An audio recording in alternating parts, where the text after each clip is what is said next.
साथियों, हम जैसे चर्चा कर रहे हैं आर्द्रता और बरसड़ को लेकर के। पिछले वीडियो में हमने बात किया था 2-4 मिनट। अब तो आर्द्रता बरसड़ आपने देखा कि आर्द्रता है क्या, content of water vapour in air, मतलब कि वायु में नमी की मात्रा। और यह तापमान पर निर्भर करती है। तापमान बढ़ने पर वायु पर नमी धारण करने की क्षमता बढ़ जाती है। अगर कोई गर्म वायु गुजर रही है पाजल की सतह से तो अपने साथ ज़्यादा नमी की मात्रा को उठाएगी। तो ये आप समझ गए तापमान से कैसे ये निर्भर कर रही है। तापमान बढ़ने पर क्षमता इसकी बढ़ जा रही है। यदि हवा ने अपनी धारण क्षमता के बराबर नमी को अवशोषित कर लिया है तो इस स्थिति को हम क्या कहते हैं, सैचुरेटेड एयर। आप समझ रहे हैं सिंपली भाई, जितना हमारा खाना खाने की कैपेसिटी है, सैचुरेटेड एयर, उतना हम खा लिए तो हम संतृप्त हो गए ना, कि और चाहिए, नहीं चाहिए वही। तो धारण क्षमता के बराबर, धारण क्षमता के बराबर नमी ग्रहण करना। अभी ये कॉन्सेप्ट आपको हम समझाऊंगा तो आप समझ वर्षा कैसे होती है। ऐसी अवस्था में देखो वर्षा होती है। अब दो तरीके से उसका क्षमता बराबर हो जाएगा। एक तो क्या कर दो आप भाई, उसका जितना पेट में कैपेसिटी है कि हम 800 ग्राम खाना खा जाएंगे, 800 ग्राम खाना खिला दो, तब वो किसकी संतृप्त अवस्था में हो गया। या तो क्या कर दो, उसकी गतिविधियों पर रोक लगा दो, उसका पेट काट दो, उसकी जो कैपेसिटी है रखने की उसी को कम कर दो, क्षमता को ही कम कर दो, कि उसको 800 ग्राम चाहिए जब वो 12 घंटा काम करता है, काम ही मत करने दो 4 घंटा, डोज कम हो गया, तब संतृप्त हो जाएगा वो 400 ग्राम खाने पे। ऐसे ही तो एक विशेष टेम्परेचर पे इसकी क्षमता होती है उतना। अगर टेम्परेचर को हम कम कर देना तो धारण क्षमता कम हो जाएगी, तो संतृप्त अवस्था और पहले आ जाएगी।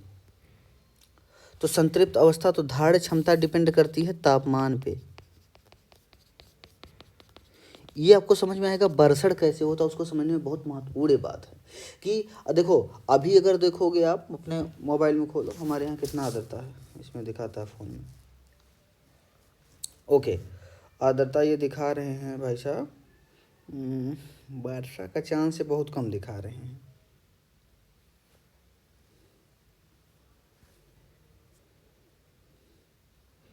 ह्यूमिडिटी 46% है वर्तमान में, मैं जहाँ पर हूँ 8 मिनट पर सेकंड से बढ़ हवा बह रही है। 46% ह्यूमिडिटी यहाँ पर है। यानी कि अगर ये 100% अगर ये होगा तभी वर्षा होगी, क्योंकि तब वो नीचे गिरने लगेगा संघनित होकर। अब क्या करेंगे, इसको 100 कैसे बनाना है। अगर तापमान गिर जाए, तापमान गिरा दो, अगर टेम्परेचर डाउन हो जाए ना तो ये धीरे धीरे 100% में आ जाएगी, क्योंकि उसकी कैपेसिटी कम हो जाएगी, फिर देखना वर्षा हो जाएगी। इसलिए तापमान गिरने से वर्षा बहुत बार हो जाती है। तो ये दो तरीके हैं। ओके, तो हमने देखा इसे। तो जिस तापमान पे हवा संतृप्त हो रही है, हाँ देखो मैंने कहा ना तापमान पे निर्भर, तो अब जिस ताप पर संतृप्त हुई 100% हो गई, उसी को हम कहते हैं ड्यू पॉइंट, ओश बिंदु कहते हैं, ओशांक कहते हैं, जिस तापमान पर, and temperature at which air become saturated known as dew point. अब आइए एक सबसे महत्वपूर्ण चीज़ हम पढ़ने जा रहे हैं, आर्द्रता के प्रकार। इन्होंने 3 लाइन में लिखा है, लेकिन हम हमको अच्छे से मैं बताऊंगा।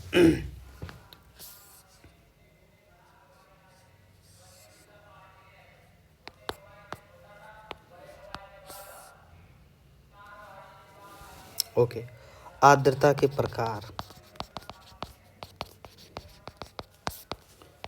3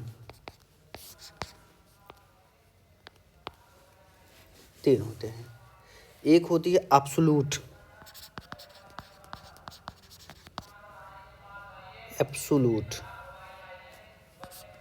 ह्यूमिडिटी, मतलब निरपेक्ष, फर्क नहीं पड़ता उसको कुछ।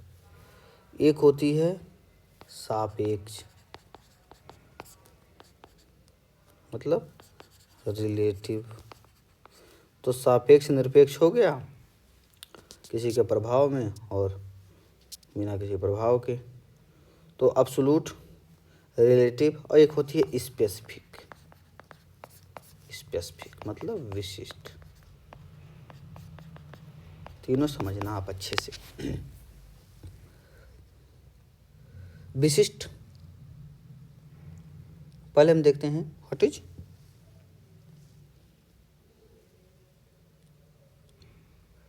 पृथ्वी के अलग अलग स्थान पर अलग अलग होगा निरपेक्ष वाला।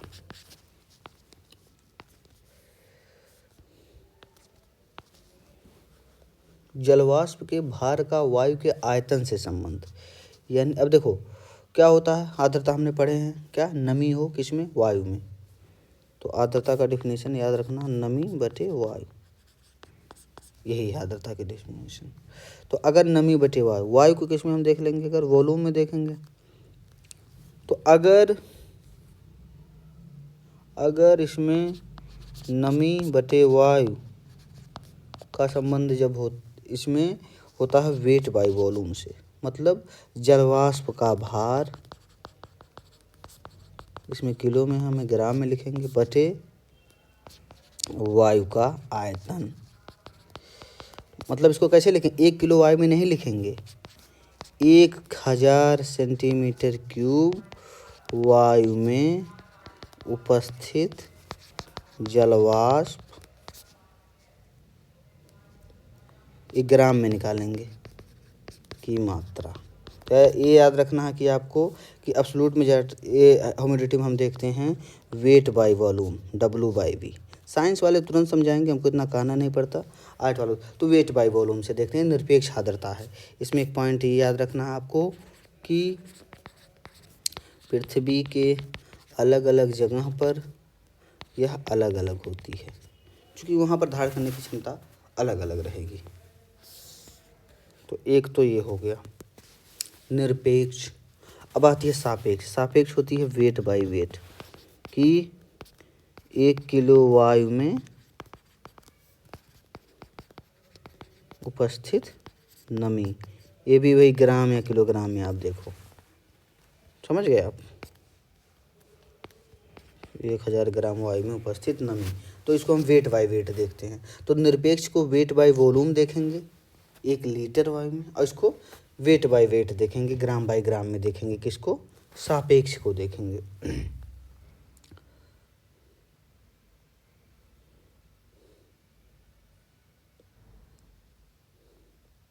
अरे यार गलत हो गया, सॉरी, इसको इसमें देखेंगे भाई,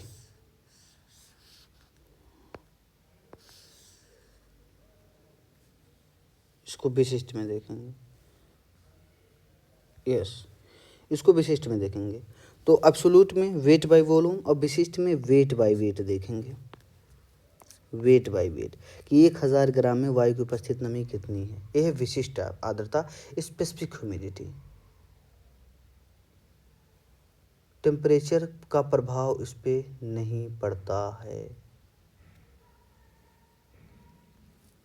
इसमें इस पर क्या होता है, तापमान का प्रभाव नहीं, नाम ही है स्पेसिफिक, इसलिए वेट बाय वेट देख रहे हैं। ये वर्षा की मात्रा का सूचक है, क्योंकि तापमान से नहीं निर्धारित हो पाएगा कि अभी कम ज़्यादा होगा वर्षा होगी, वर्षा की मात्रा का सूचक है, इसको आप याद रखिएगा। तो ये आपकी हो गई स्पेसिफिक। अब बीच में आता है एक सापेक्षिक, रिलेटिव, बहुत इंपॉर्टेंट है। रिलेटिव का क्या है, इसका भी वही है वेट बाय वॉल्यूम। ध्यान रखना, तो सरल हो गया। रिलेटिव एब्सोल्यूट दोनों का वेट बाय वॉल्यूम है, और स्पेसिफिक का वेट बाय वेट है, मतलब ग्राम बाय ग्राम। इनका ग्राम बाय पर सेंटीमीटर या मीटर इस तरीके से है। तो भार का, जब तो जलवाष्प या भार का वायु के आयतन से संबंध है इसमें। निरपेक्ष आर्द्रता क्या होती है, निरपेक्ष आर्द्रता इसमें हमने आपको बताया था, इसका फार्मूला एक लिख लो। निरपेक्ष आर्द्रता प्रोपोर्शनल होती है 1/, तापमान।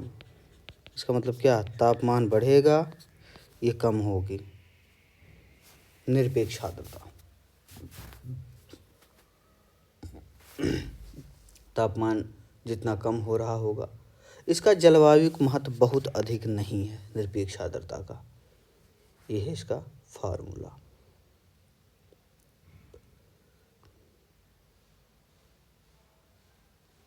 देखना, आर्द्रता है कि उसमें उपस्थित जल की मात्रा, इसको कहते हैं हम, ये हम जो देखते हैं आर्द्रता की उपस्थित क्या है, और धारण करने की क्षमता इस तापमान के प्रोपोर्शनल होती है।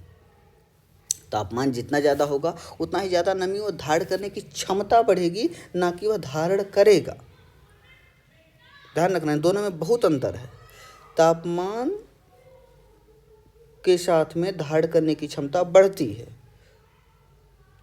और लेकिन आर्द्रता तापमान ज़्यादा होने पर वो कम हो रही है। वो जो धारण की हुई है, एक है क्षमता, एक है वास्तविक स्थिति। आइए अच्छे से देखते हैं हम सापेक्षिक आर्द्रता क्या है। तो इसका जलवायु महत्व बहुत ज़्यादा नहीं। सापेक्ष आर्द्रता है यह जलवाष्प की मात्रा और दिए गए अवस्था में वायु के नमी ढोने की शक्ति से संबंध रखता है। इसे हम परसेंटेज में व्यक्त करते हैं। ये होती है नमी की मात्रा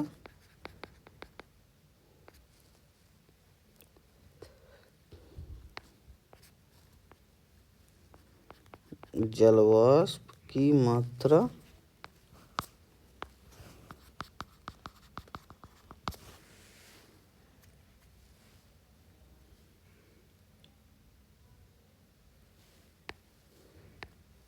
जहाँ जहाँ नमी लिखो वहाँ जलवाष्प लिख लो भैया, वाष्प। तो जलवाष्प की मात्रा एवं नमी ढोने की क्षमता में संबंध,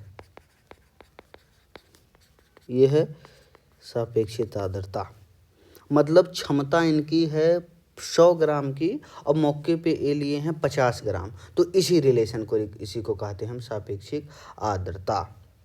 ये वर्षा की संभावना बताता है, वर्षा की संभावना बताता है कि कितना, जो आप लोग मोबाइल में देखते हो ना, तो यही है ये, जो भी आप लोग मोबाइल की इतना 46% है, तो ये आप रिलेटिव ह्यूमिडिटी से ही जान पाते हो।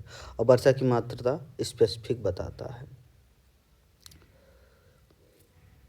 अगर जलवाष्प की मात्रा जो उसमें जो है उसको स्थिर माना जाए, अभी देखिए जो आपको मैंने कहानी सुनाया है, उस कहानी को अब आप समझिएगा। मैंने कहा कि वायु द्वारा नमी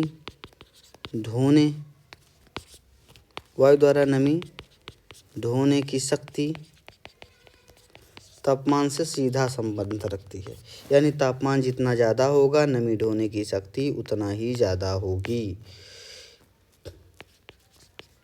नमी ढोने की शक्ति ज़्यादा अगर तापमान ज़्यादा होगा, सिंपली।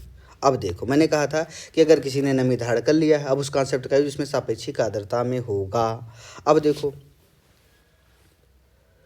सापेक्षिक आर्द्रता, तो सापेक्षिक आर्द्रता जो होती है, सापेक्षिक आर्द्रता, इसकी डिफिनीशन है बराबर जलवाष्प की मात्रा और नीचे कहा था नमी ढोने की शक्ति, नमी ढोने की अधिकतम क्षमता गुणे 100 करते हैं, चूंकि इसको परसेंटेज में देखते हैं। अब देखो, अगर जलवाष्प स्थिर है, ठीक, अगर जलवाष्प स्थिर है, आओ समझते हैं एग्जाम्पल से। स्थिर जलवाष्प पर सापेक्षिक आर्द्रता प्रोपोर्शनल टू 1/, तापमान, जैसे आप इसको देखे थे निरपेक्ष आर्द्रता को 1/, तापमान अगर बढ़ेगा सापेक्षिक आर्द्रता गिरेगी। यहीं आप देख रहे हैं तापमान बढ़ने से शक्ति। आओ एग्जाम्पल से अब देखते हैं। माना जलवाष्प 50 ग्राम है और क्षमता 100 ग्राम है। अब इसके देखो, अब यहाँ से क्या आएगा, तो सापेक्षिक आर्द्रता बराबर 50/100 गुणे 100, 100 कैंसिल, 50% आया। सिंपली देखो 50% आ गया ना, 50 ग्राम लिया है, 100 ग्राम क्षमता है। अब मान लिया, अब कह रहा स्थिर जलवाष्प पर, अब देखो स्थिर जलवाष्प पर 50 ग्राम फिक्स है। अब क्या होगा, अब अगर हम तापमान को बढ़ाएंगे तो सापेक्षिक आर्द्रता कम होगी, तापमान को कम करेंगे तो सापेक्षिक आर्द्रता बढ़ेगी। कैसे? सापेक्षिक आर्द्रता यहाँ लिख दिया, 50 क्षमता पहले था 100, अब इसको उन्होंने फिक्स किया है गुणे 100। अब देखना, तापमान बढ़ा देंगे हम तो आपने भी पढ़ा कि तापमान बढ़ाने पर वायु की ढोने की शक्ति बढ़ती है। तो यानी 100 की जगह पे वो हो जाएगा 120। 50 फिक्स है, अब ये 100 की जगह हो गया 120। अब देखो, पहले हम 100 से भाग दे रहे थे, अब 120 से भाग दे रहे हैं। अब सापेक्षिक आर्द्रता कम हो गई ना। यस, यही मैं आपसे कह रहा था। अब देखो, अगर हम तापमान को कम कर रहे हैं यानी क्षमता कम हो रही है। अब तापमान इतना ज़्यादा कम हो गया कि उसकी क्षमता हो गई 50। अब लो, पहले ये था 50%, तापमान कम होने से इसकी क्षमता 50 हो गई। अब सापेक्षिक आर्द्रता 100% हो गई, 50/50। इस स्थिति पर वर्षा हो जाएगी। यही कॉन्सेप्ट है। वीडियो को आप वापस करके समझना इसको अच्छे से। मुझे लगता है आप समझ गए होंगे कि तापमान कम कर रहे हैं, क्षमता कम हो जा रही है। तो ये कॉन्सेप्ट अपने आप ही क्लियर हो जा रहा है स्थिर जल वाष्प कि तापमान जितना ही कम करेंगे सापेक्षिक आर्द्रता उतना ही अधिक होगी, और तापमान जितना बढ़ाएंगे उतना सापेक्षिक आर्द्रता कम होगी। तो आप इस सापेक्षिक आर्द्रता के कॉन्सेप्ट को समझिए। इसे वर्षा की चीज़ को आप अच्छे समझ सकते हो, इतना ही है, और तो विशेष भी नहीं है। क्योंकि अगर आप कोई चीज़ समझे रहते हो तो किसी को बहुत अच्छे से समझा सकते हो, ये एक फ़ायदा है। आइए, आर्द्रता आप लोग जान चुके हैं, अब हम शुरू करते हैं एक अलग अंतिम बात, दैट इज वर्षण। वर्षण क्या है? आर्द्रता हो गया। आर्द्रता के बाद में देख लो संघनन, पहले देख लो, क्योंकि वर्षण भी संघनन का ही एक रूप है। संघनन क्या है? कंडेंसेशन क्या है भैया? नथिंग। क्या? वाष्प का जल में परिवर्तन या रूपांतरण, यही है कंडेंसेशन। यह दो कारक पर निर्भर करेगा, इसीलिए आपको आर्द्रता में पहले बता दिया। क्या क्या? एक होगा तापमान, आपसे कहा ना कि अगर देखो बाबूजी, जलवाष्प स्थिर भी है, अगर तापमान अगर कम कर दिए तो जल्दी संघनित हो जाएगा, 100% आर्द्रता आ जाएगी।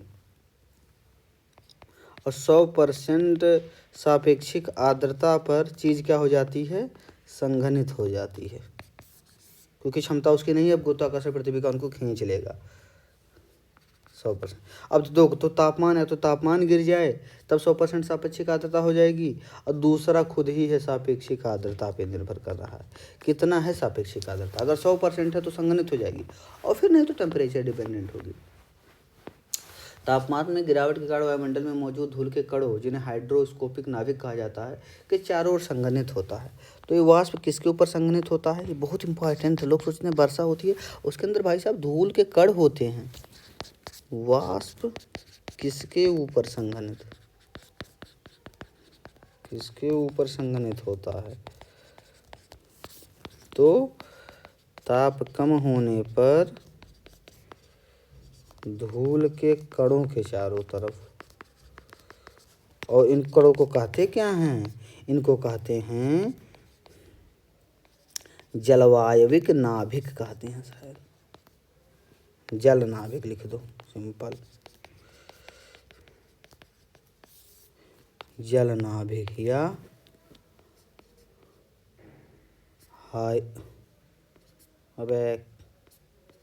हाइग्रोस्कोपिक न्यूक्लियाई कहते हैं। इसी के चारों ओर संघनित होता है, धूल के कणों के चारों ओर। इन्हीं types of condensation, types of संघनन।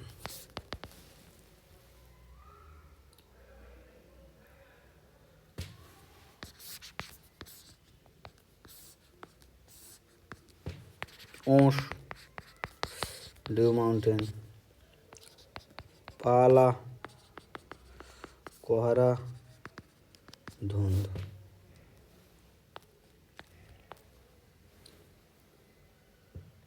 पाला क्या है? फ्रस्ट। कोहरा क्या है? फॉग। और धुंध क्या है? धुंध और कुछ नहीं, इसको लिखते तो हैं हम मिस्ट, लेकिन ना, इसको हम कहते हैं स्मॉग। धूम्र को हरा, हालांकि उसी तरीके से भी स्मॉग कि स्मोक प्लस फॉग। तो चलो मिस्ट लिख दो। ओस क्या है? When temperature of air falls below dew point, water vapor condense and get accumulated on the level of leaves of plants and trees. It is called dew. जब तापमान गिरता है उषांक के नीचे, ऊंच बिंदु से नीचे चला जाता है, तो जलवाष्प संग पेड़ पत्तियों पर जम जाती है, मतलब जीरो के नीचे हो जाए। जब हवा का ताप उषांक के नीचे, तो ये पेड़ पत्ती पर जमाव, और यही है उमस। आपको मैंने उषांक बताया था एक जगह।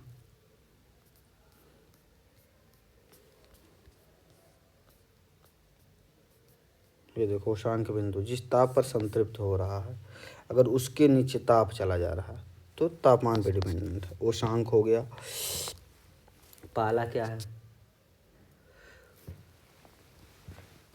जब उस ताप पर जल का जो है संघनन हो रहा है, तो जब वह ठोस में बदल जा रहा है तो उसको कहते हैं संघनन का जलवाष्प। जब जलवाष्प ठोस में परिवर्तित हो जाता है उसे पाला कहते हैं। पाला जब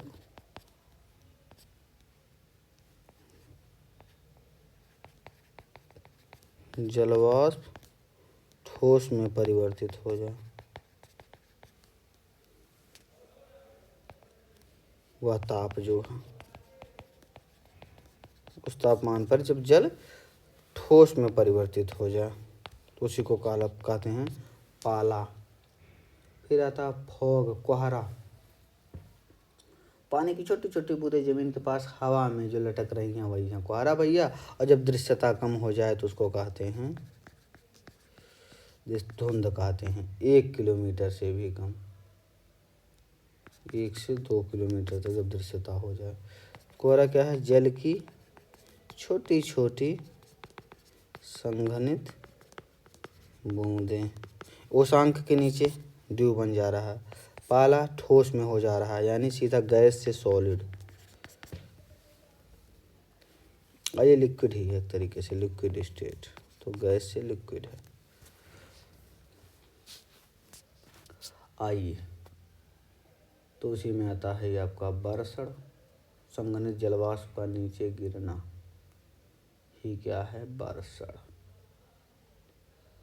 आओ देखते हैं बादल किसको कहते हैं। बादल, मेरे यार बदलना जाना मौसम की तरह। बादल, clouds and types. What is cloud? Aggregated of innumerable tiny water droplets, ice particle and mixture of both atmosphere. तो बादल को वायुमंडल में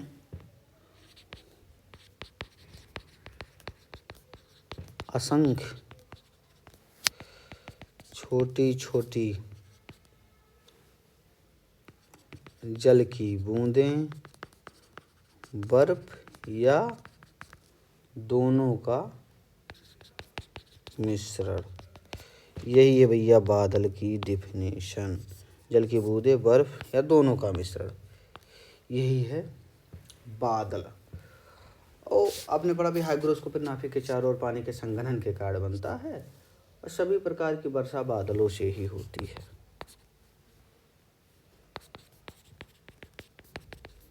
वर्षा बादलों से ही होती है।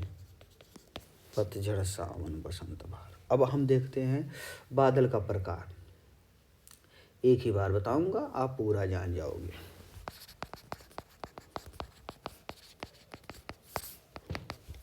तो ऊंचाई के आधार पर, ऊंचाई के आधार पर तीन नहीं हो सकता ना भाई, कौन ज़्यादा कम बीच वाला, सिंपल। तो ऊंचे बादल,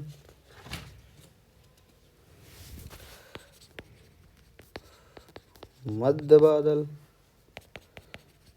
निम्न वेग मेघ। एक चौथा आया है, उसको यूज नहीं करते, लेकिन मतलब उसको भी यूज करते हैं अलग तरीके से। तीन तो मुख्य मानते हैं। लंबवत विकसित मेघ कहते हैं, लंबवत विकसित मेघ। ऊंचे बादल 6 से 12, कुछ जगह 20 पढ़ेंगे, 6 से 12 ही पढ़ो। फिर मध्य बादल 2 से 6, निम्न बादल 2 से कम। और ये भाई साहब लोग तो सतह से जाते नहीं हो पूरा हाई तक, 12-20 किलोमीटर तक, मतलब लंबवत विकसित। लंबवत नाम ही है तो नीचे से ऊपर तक ये लोग होते हैं। तो आप कह सकते हो कि 0 से 12। सभी किताबों में सभी जगह अलग अलग मिलेगा, लेकिन आप बस जानना कि ये 0 से 12 है। कुछ चीज़ बता दूंगा ट्रिक याद करने की बादलों को। देखो 4 शब्द याद करना है बादल के लिए। 4 शब्द याद करना है। क्या? एक तो याद करना है बादल कैसे होते हैं। या तो पंखों की तरह होंगे तो उसको कहते हैं पच्छाव, या तो अस्तर की तरह होंगे उसको कहते हैं अस्तरी, या तो रुई की तरह होंगे उसको हम कहते हैं कपासी, या तो पंख की तरह हो पच्छाव, या सीधा प्लेट की तरह हो अस्तरी, या तो कपासी। हो गया काम। 3 शब्द। एक और याद कर लो भाई, वर्षा कराते हैं तो वर्षा, बस वर्षा। 4 ही शब्द याद करना है और नथिंग। ये जो मध्य लिखा है ना, तो मध्य को हम बोलते हैं इंग्लिश में अल्टो, अल्टो, सिंपल। वर्षा, ठीक। इंग्लिश में क्या बोलते हैं लिख लो भैया, सिरस, स्ट्रेटस, क्यूमुलस। वर्षा को कहते हैं निम्बस। अपना काम बनता, सिंपल। 4 शब्द याद करना, यही हैं सब बादल बाबूजी, और कुछ नहीं। अच्छे से भी आपको मैं समझा दे रहा हूँ। ऊंचे बादल हैं भैया, डान आदमी हैं, सबसे ऊंचे पाए जाते हैं। पखना हल्के हल्के बादल कहाँ मिलेंगे, तो साइरस वाले सबसे ऊपर मिलते हैं, सिरस। एक तो सिरस मिलेंगे, अब उन्हीं में नाम जोड़ते जाओ। एक पच्छाव मिलेगा, एक पच्छाव में, अब ये पच्छाव एक इसमें होगा अस्तरी प्रकार का, एक होगा कपासी प्रकार का, तो उसको हम कह देंगे क्या, सीरो क्यूमुलस और सीरो स्ट्रेटस। सिंपल, याद हो गया होगा भैया। ऊपर सबसे जो मिलेंगे ऊंचे बादल, ये मिलेंगे पक्षी पखना वाले। अगर पखना की तरह है, बसने वाले काम के नहीं है, तो उनको सिरस बोल देंगे। और ये किसी में होगा क्यूमुलस, वर्षा कराने वाला, वर्षा स्तरी, और एक होगा पच्छाव स्तरी।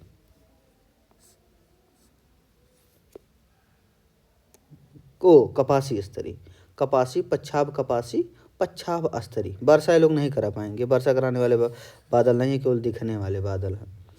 तो सिरस, सिरस क्यूमुलस, सिरस स्ट्रेटस। बीच में क्या आएंगे, बीच में आपको बताया, बीच को कहते हैं अल्टो। तो अल्टो 2 प्रकार के होंगे, या तो अब सिरस केवल ऊपर ही पाए जाते हैं, ध्यान रखना। तो अल्टो एक मिलेंगे क्यूमुलस, एक मिलेंगे अल्टो स्ट्रेटस। फिर 2 किलोमीटर से नीचे वाले में कहाँ आएंगे, ये भाई साहब लोग आएंगे क्या, स्ट्रेटस। आपस में फिर नाम इनको जोड़ो तोड़ो बस, स्ट्रेटस, निम्बो स्ट्रेटस। यही वर्षा कराते हैं नीचे वाले बादल। देखो निम्बो आ गया पानी वाला, और एक होता है, आपस में जोड़ दो दोनों का नाम, स्ट्रेटोक्यूमुलस। एक स्टेटस, स्ट्रेटोक्यूमुलस, और इसमें क्या बचा, अब देखो खाली स्टेटस यहाँ है तो खाली क्यूमुलस। कपासी हैं तो बड़े ऊंचे तक होते हैं, तो क्यूमुलस, और एक जो होता है वो होता है क्यूमुलोनिम्बस। आप कहेंगे तो आप भरमा दिए, सरल बता करके कुदा दिए गड्ढे में। तो दूरी आप जान गए होंगे। अब देखो ये भले 2 से कम किलोमीटर तक लिखा हुआ है, लेकिन अब जहाँ पर भाई वर्षा कराने वाला बादल है, निम्बो टाइप का बादल है, वो वर्षा करा के ही मानेगा। तो इसीलिए ये लगभग जाता है 6 किलोमीटर तक ऊंचाई में। और एक क्यूमुलो निम्बस जो है, इसमें भी निम्बस लिखा है, निम्बस वाले ऊंचाई तक जाएंगे चूँकि वर्षा करा रहे हैं। ये भी जाता है आपका 0 से 12 किलोमीटर तक। एक क्यूमुलस कपास वाला भाई जाने तो रहता है 2 किलोमीटर तक। आप पक गए होंगे, मत पकिए, आपके लिए तैयार है समझाने के लिए कुछ अच्छे से चित्र, फोटो। मुझे लग रहा है देखते ही आप लोग समझ गए होंगे सर। अब देखो भैया, यही है बादल, गुस्साओ या कुछ भी करो। सिरस, पच्छाव,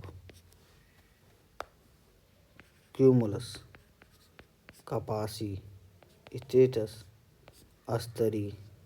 अब देखो क्यूमुलो, तो क्यूमुलस मतलब कपासी, निम्बस मतलब वर्षा, तो इसको कहते हैं वर्षा कपासी।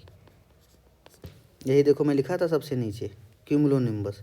ये 0 से 12 तक होता है, ये काफ़ी ऊंचा तक होता है, ये बहुत वर्षा करा था। कपास की तरह भाई, कपासी, ये देखो कपास की तरह केवल कपासी था ये। स्टेटो क्यूमुलस, इसको क्या कहेंगे, स्टेटो माने अस्तरीय, क्यूमुलस माने कपासी, तो इसको कहते हैं हम अस्तरीय कपासी।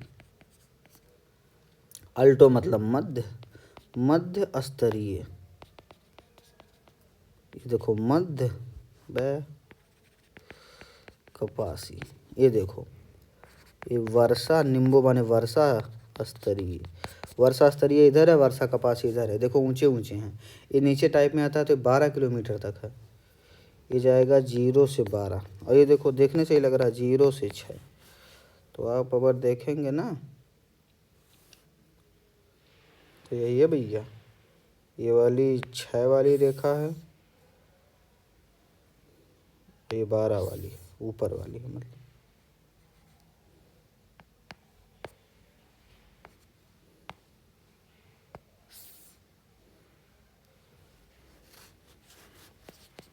जीरो किलोमीटर, यहाँ कहीं 2 किलोमीटर, 6 किलोमीटर, 12 किलोमीटर।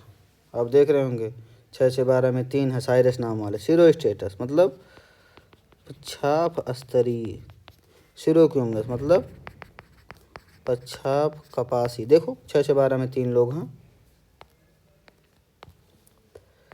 3 लोग हैं 6 से 12 में। एक जो जाता है नीचे से ऊपर तक लंबोत विकसित में, एक है क्यूमुलोनिम्बस। 0 से वर्षा कपासी।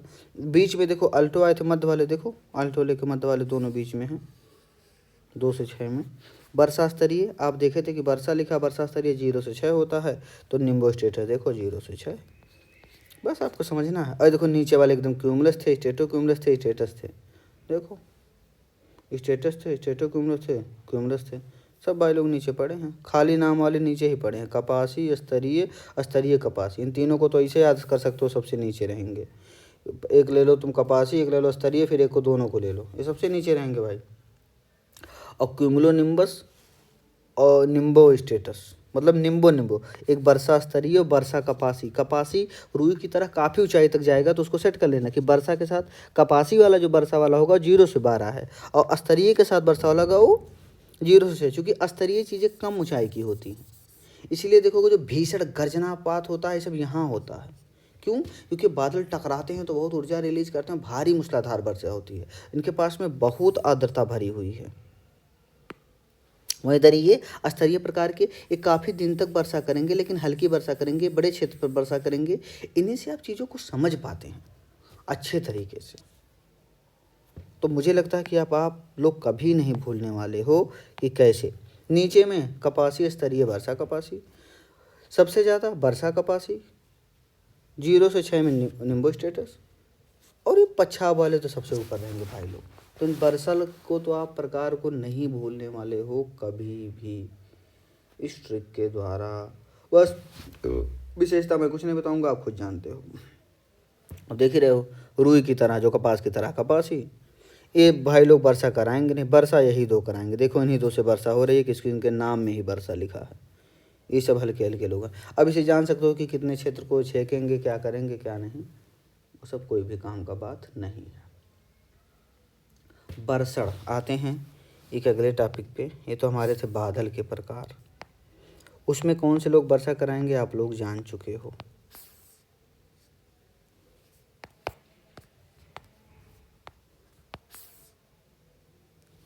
अब आता है बरसड़, प्रेसिपिटेशन,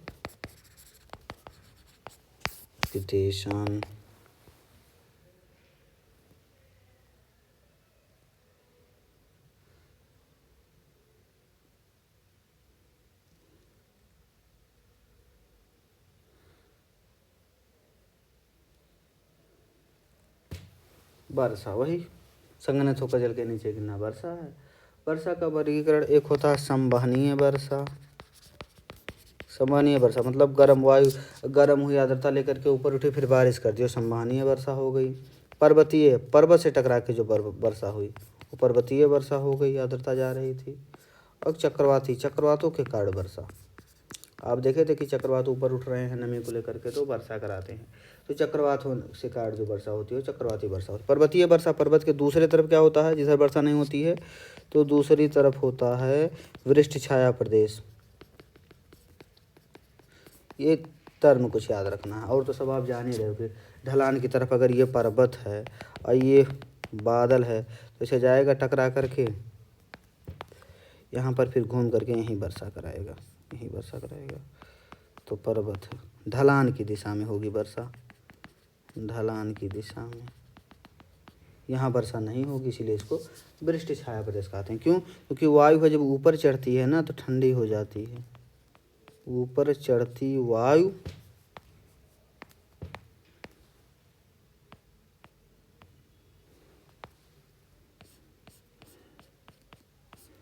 क्या है, ऊपर चढ़ती वायु ठंडी हो जाती है तो सापेक्षिक आर्द्रता बढ़ जाती है, जिससे संतृप्त हो जाती है और बरसड़ कर देती है। पूरा कॉन्सेप्ट इसमें छिपा है भैया जी, पवन के मुख की तरफ में। इस सतह से संवहनीय वर्षा वही है, सतह गर्म तो हवा ऊपर उठी आर्द्रता लेकर तो फिर ठंडी हो रही है, तो उषांक पर यह संघनित हो जाएगी, फिर वर्षा करेगी। एक टर्म आप लोग सुने होंगे, बादल का फटना, क्लाउड बस्ट।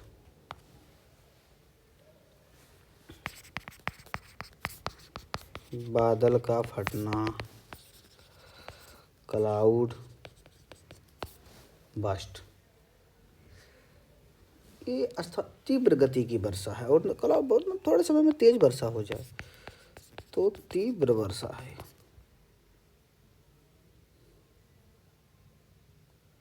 स्थानीय रूप से होती है, पहाड़ों पर अधिकतर होती है, तो इंटेंस रेनफॉल हम इसे कहते हैं,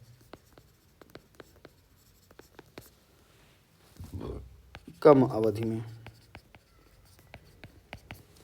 लगभग 10/10 क्षेत्र में 1 घंटे में 10 सेंटीमीटर या अधिक वर्षा को, तो उसका जो डेफिनेशन है कि 10 किलोमीटर गुणे 10 किलोमीटर मतलब 100 वर्ग किलोमीटर में 1 घंटे में 10 सेंटीमीटर या अधिक वर्षा। इस डेफिनेशन को याद रखना बस, 10 सेंटीमीटर या अधिक वर्षा को ही हम कहते हैं क्लाउड बस्ट। तो 100 वर्ग किलोमीटर में 1 घंटे में 10 सेंटीमीटर या अधिक वर्षा। इस पर उसी क्षेत्र में आधे घंटे की अवधि में 5 सेंटीमीटर, शायद सी बात रखा जाएगा उसी श्रेणी में, तो अपने हिसाब से सेट कर सकते हो। कृत्रिम वर्षा क्या होती है जानते हो? कृत्रिम वर्षा कैसे हो सकती है भाई? वही जो आपको मैं कॉन्सेप्ट समझाया हूँ, यही कि भैया किसी तरीके से सापेक्षिक आर्द्रता 100% ला दो, उस आग में संतृप्त कर दो कि संघनित हो जाए। कैसे आएगी? तापमान गिराओ, तो वही चीज़ किया जाता है। कृत्रिम वर्षा से क्लाउड सीडिंग कहते हैं। वर्षा को प्रेरित करता है। हवा में पदार्थों को फैला दिया जाता है। सिल्वर यूज किया जाता है, क्या? सिल्वर आयोडाइड, AgI, मतलब सिल्वर या पोटेशियम आयोडाइड।